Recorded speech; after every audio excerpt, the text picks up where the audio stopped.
So in this video we are going to see about Laplace transform, and this Laplace transform mainly used to convert the differential equation in time domain into algebraic equation in frequency domain. That means any time invariant system can be described using differential equation, and we can find the response of any system using by solving the differential equations. And for higher order differential equations, solving those equations are very difficult. So in order to simplify that function, we convert the differential equation into algebraic equation. That is very easy to compute compared to differential equation. For that we are using this Laplace transform, and this Laplace transform can be described as Laplace of x of t is equal to integral of minus infinity to infinity x of t e power minus s t into dt, and where s is equal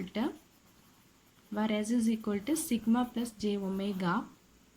So Laplace transform of any system that is given as Laplace of x of t is equal to s of s is equal to minus infinity to infinity x of t into e power minus st into dt, and where s is equal to sigma plus j omega. So the upper limit and lower limit, if you are having the lower limit is minus infinity, upper limit is infinity, this is known as two-sided or bilateral Laplace transform. Same manner, if you have the lower limit is 0, upper limit is infinity, and this is known as one-sided or unilateral Laplace transform. And here when this two becomes equal, that is x of t satisfied, that is x of t is equal to 0 for all t value lesser than 0.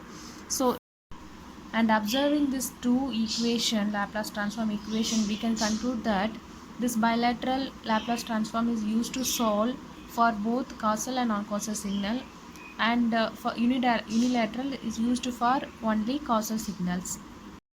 Next we see the relationship between Fourier transform and Laplace transform, and this Fourier transform does not exist for signal is if it not absolutely integrable, and also this Fourier transform cannot analyze the unstable system, but this Laplace transform can used where this Fourier transform cannot be used.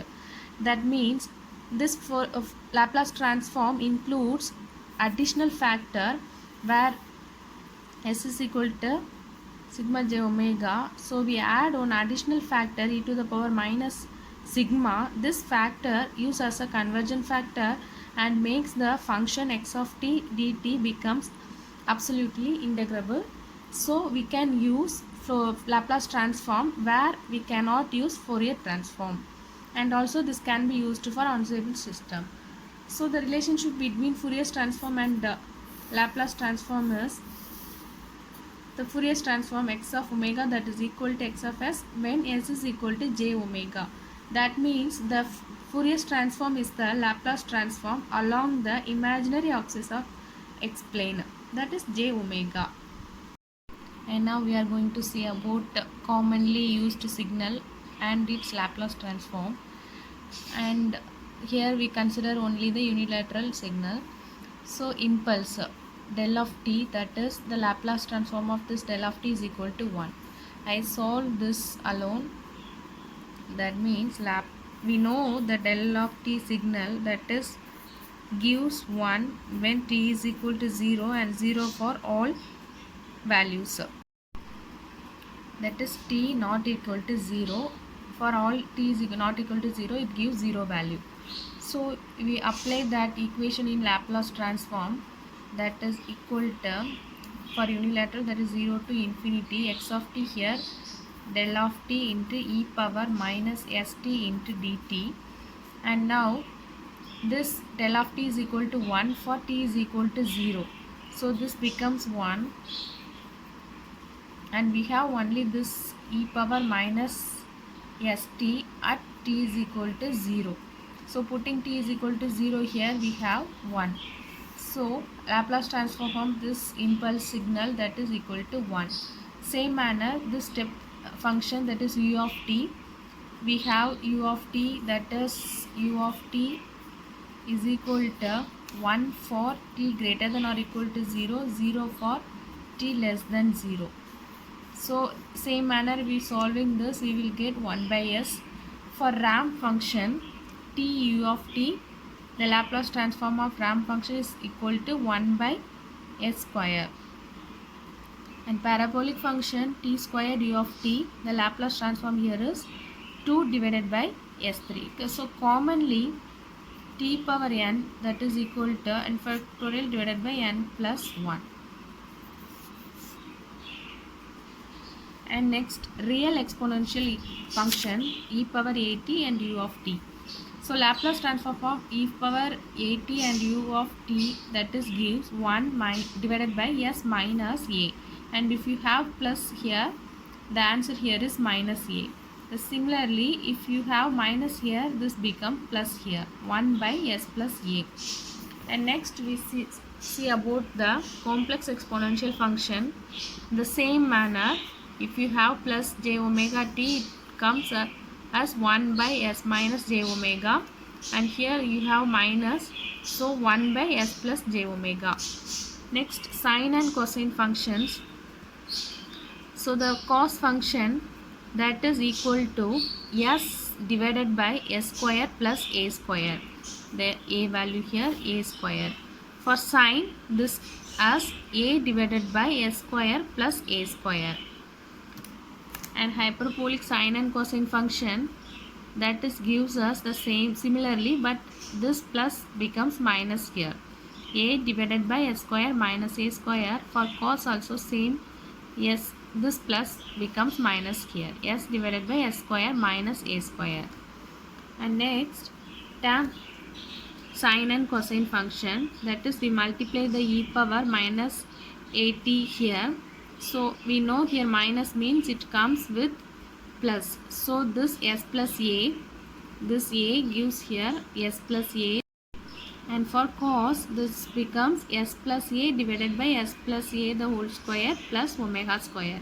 So similarly, for hyperbolic, this plus becomes minus, same equation, same function with this sign differentiation. Here this is minus and here also this is minus.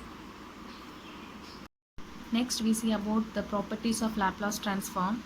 So first one is linearity, and this state that the Laplace transform of weighted sum of two, that is a and b, weighted sum of this two, that is equal to the weighted sum of individual Laplace transform. So a x1 of t plus b x2 of t. So Laplace, taking the Laplace transform of this, given us a of x1 of s and b x2 of s. Next one is time shift. If the signal is shifted by some amount of time, that is equal to the multiplication of complex exponential in its s domain. So here this is minus t naught, means here we multiply the complex exponential with this minus sign, e to the power minus s t naught. This is plus, means we multiply with the complex exponential, that with plus sign here.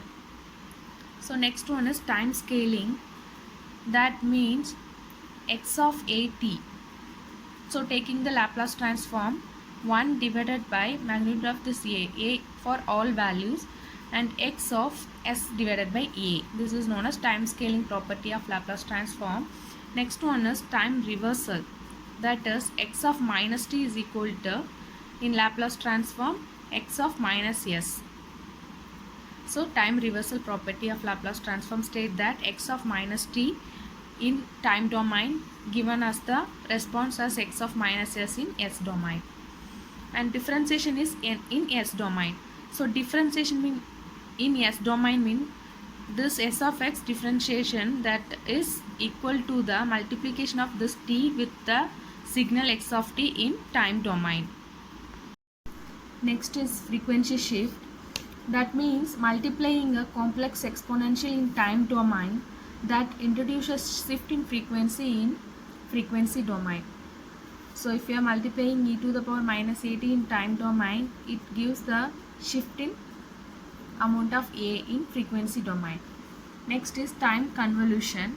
So the convolution of two time signal in time domain, that is equal to the simple multiplication of its in frequency domain. And also convolution in S domain, the reverse manner.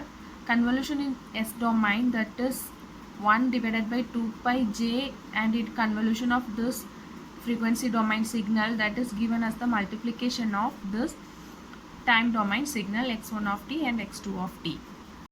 And next, initial value theorem, and this theorem used to find the calculation of initial value of the function x of t without taking the inverse Laplace transform.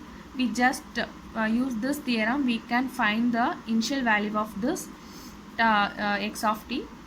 And here the theorem states that the limit t tends to 0, x of t is equal to, it gives the initial value of x of t, x of 0, that is equal to limit s tends to infinity into s into x of s. Similarly, the final value theorem, it will give the final value of this x of t signal, that is equal to, here t tends to infinity and here limit s tends to 0, s into x of s.